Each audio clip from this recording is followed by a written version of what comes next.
First, we were invited to a college Raider meet. Out of 44 teams, placed 14 overall.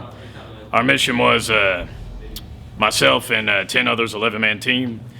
We went out over a 12-mile course in ACU lineup and boots. We accomplished several tasks on a continuous clock. The clock never stopped, so we were moving constantly. So we get there, and I'm expecting the regular Raider competition style, where it's event after event, and basically it's just brute tests of strength and basic rope bridge and knowledge. Well, basically they combined everything into one huge event, so that over the course of time we implied everything we ever learned into one huge 12-mile course, and it was really cool. We were faced with tasks such as rope bridge, litter carries, Humvee push, weighted runs with ammo cans and water jugs and things such as that.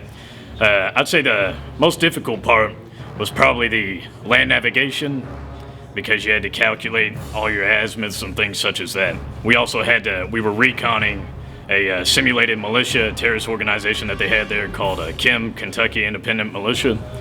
So while we were out there doing those events, we had to keep our head on the swivel for these militia and do salute reports to basically send back to HQ whenever we get back on what we spotted, and that was part of the grading of the overall placement of the event. Cadet Captain George Dial, he's been our Raider commander since the beginning of this year. He's led us through a few competitions right now. I think he's made some really excellent calls, and as I said, he just doesn't buckle under pressure. You got to respect that. So you can always trust to listen to that kind of call from a guy who always keeps his head cool, always knows to expect the unexpected, and is ready for anything.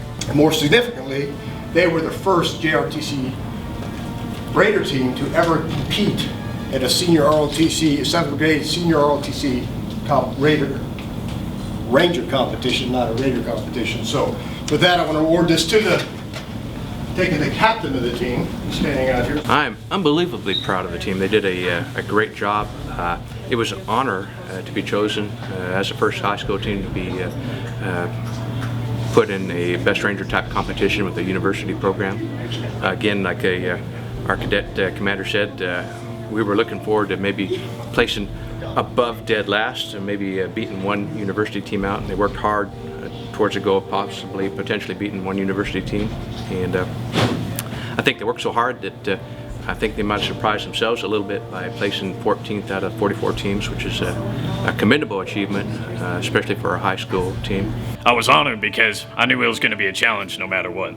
I mean, it's definitely awesome that we were the first high school team to be able to ever do this in history, to be able to go out and compete against college teams that have about 3 or 4 years of physical experience and also mental in both aspects. And it's just saying something that us as a high school team, we were able to prepare and train hard enough to where we could go out there and beat out quite a few teams, placing 14 out of 44.